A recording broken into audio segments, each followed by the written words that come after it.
Yeah, of course it's hard because equipment is so expensive, but we try to use whatever we have and they understand. But the most important thing is the passion for the game. Mm-hmm. The passion. Yeah, What like now what if we are what able what to talk to Connor, what equipment do you guys need the most? so what we need most balls, gloves, and bases. Basically, those are the primary gadgets that we need. Balls, gloves, bats, bases. Then as we progress, we need structures, we need fields, we need a complex, because we have a complex in Uganda, but we have only one complex. The one that was constructed by Richard Stanley, but it's not so, Yeah, it leaves out some students. Yeah. Yeah, it leaves out some students, some players. So we want to come up with a unifying ground for all teams where players are confident and they feel like a family. Yeah. Yeah. They are together, but which is not on the other side. It's theirs. It's their field. That's Yeah. How many players do you have? So far, we have. Let me first look at the regions that we work with. We have like, I think there are more than 100 players. Wow. 100 players plus. So if you go to most of the regions, Soroti, it's another district, because we want to come up with a comprehensive program that will engage all teams, because we know we have very many teams around, but they are not fully engaged because of programs. The students just train, but they don't have that platform to practice what they are learning on ground, what they are learning on the pitch. Yeah. So our ambition is basically to come up with a unifying ground for all players across the country and beyond. Wow, that's awesome. How do they? So, yeah. Do they go to school? Do they go to school for most of the day and then practice afterwards? How does that work? Yeah, some of them go to school and some of them don't. So is that high school at times, or middle school? How does high school and primary. Okay. So it's basically their choice to go to high school? You have high school and lower school. So it's their choice to go? Not their choice. Oh.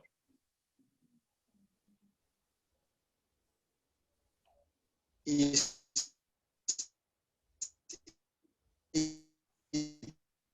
couldn't be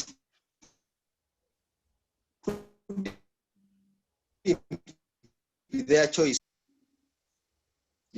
So Okay. Engaged with some school for scholarships actually in Ginger. Okay. For some players. Okay. I see. For some players, but currently some go and some don't. Those that go to school come back in the evening for practice. Mm-hmm. But right now everything is at a standstill because of the pandemic. Yeah. Yeah. Me but too. We are trying to engage them. We are trying to keep them busy. Yeah. If a pitcher comes up and he wants to throw, then the catcher has to come around also, so that the pitcher's arm doesn't get caught. It has to be. Yeah. It has to be warm all time. I'm in the same boat. I'm me too. Everything's kind of. But we are so much grateful for your.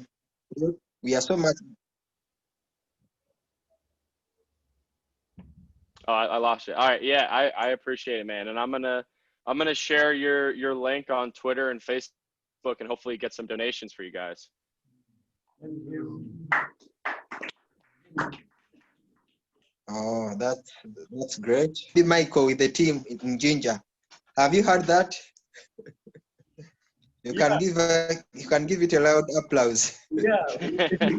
Jingo. Okay, guys have heard.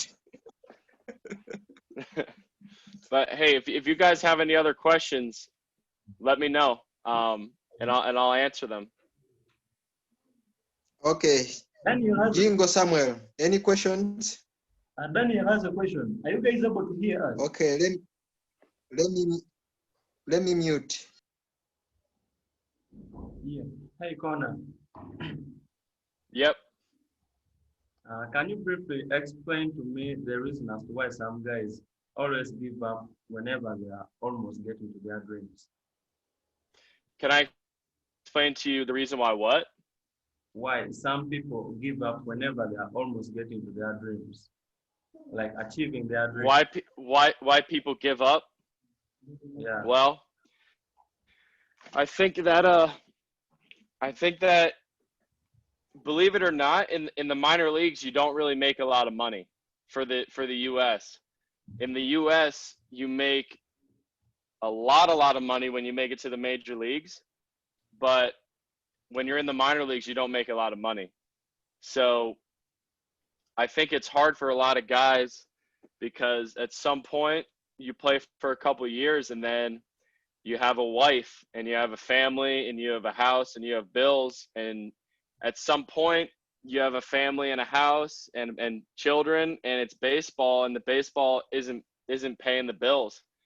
And at some point you kind of look yourself in the mirror and say, is it worth it?